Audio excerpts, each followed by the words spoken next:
Hello and welcome back to my channel. Be sure to like and subscribe if you like my vibe, and with that said, let's go ahead and jump into today's topic. So, for the next mainline Zelda game, I would like to see the series move in a new direction beyond what we've seen in Breath of the Wild and in Tears of the Kingdom.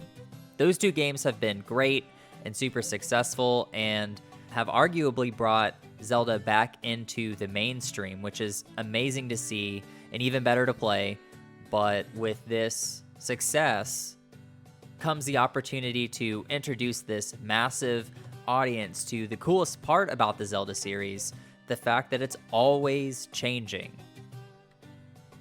I see various game series fitting into one of two categories. Upgraded experiences, where each game seems to build off of the last, but they're relatively similar. So maybe the Elder Scrolls series or Persona.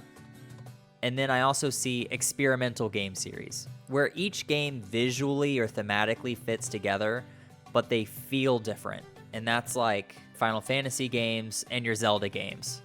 Both are great approaches when done well, but can obviously get toxic fast if done improperly.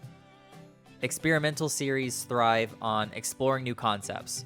I mean, when you look at the first Zelda game, Link to the Past, Phantom Hourglass, Zelda 2, Ocarina of Time, Skyward Sword, Breath of the Wild, Majora's Mask, Wind Waker, they all look so different from each other. I know I didn't mention all of the mainline games here, but I think you get the point.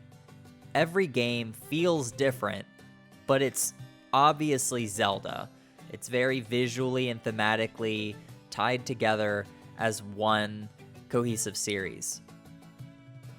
And even two games that follow each other directly, like Ocarina of Time and Majora's Mask, they look so different, which is really weird because Majora's Mask uses a lot of the same assets Ocarina of Time did.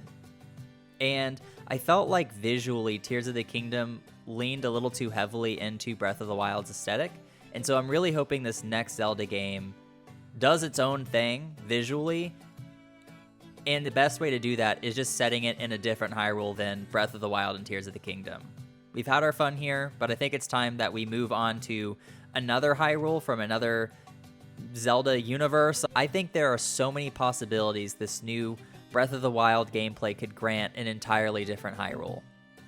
Imagine implementing more Colossus fights like the original concept art for the game, or a non-post-apocalyptic Hyrule with fully built medieval towns and villages.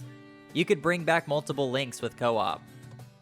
Or you could even move in a cyberpunk direction, which I think would be kind of bad. And even if you just think about Wind Waker, imagine that visual style, that style gameplay, merged with what we've done with Breath of the Wild. You can have pirate crews on ships and you could sail from islands and stuff, and then you could just emulate the whole underground thing by exploring underwater.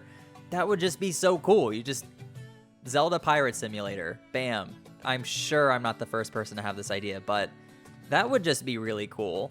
You could really get any of the Hyrules that we've seen in any of these other games and elaborate them with the Breath of the Wild gameplay, and they would be gold. But, I mean, you could also grow the gameplay from any of these other series and turn those into its own Zelda game. I mean, the rest of the games don't have to be like Breath of the Wild. Top-down Zelda still exists, and we haven't really gotten an original top-down Zelda game since A Link Between Worlds. Unless you want to count the remake of Link's Awakening, which I don't know if you want to count that. Personally, I would really love to see a top-down, massive open-world Zelda game in the style of Link to the Past or A Link Between Worlds, with maybe Four Swords style gameplay. Maybe get some top-down Diablo action in here. I mean, you can even bring back some of the gameplay from Zelda 2 and have a massive Metroidvania type Zelda game where you're using all your tools and you're exploring this massive side-scrolling map. I'm just excited to see what they do next, and I'm really hoping that it's a pivot away from what we already have, because this is great, but I saw my excitement for Tears of the Kingdom dip a little bit because I kind of knew what I was getting into from Breath of the Wild and from the trailers. And so it would be nice to be caught by surprise with a new thing again. I don't think I'd be very excited if they announced Breath of the Wild 3. Beyond placing Breath of the Wild 3 in a new land altogether, and potentially adding co-op, I don't know if I'd like to see a follow-up to these amazing games. Breath of the Wild and Tears of the Kingdom pair really well together, but with the inevitable Tears of the Kingdom DLC, I think we should move on either with a new visual style or new gameplay, or both. Am I crazy for thinking this? Let me know in the comments down below, along with any of your ideas for what you would like to see in the next Zelda game. Thank you for listening, and I'll talk to you later. Bye.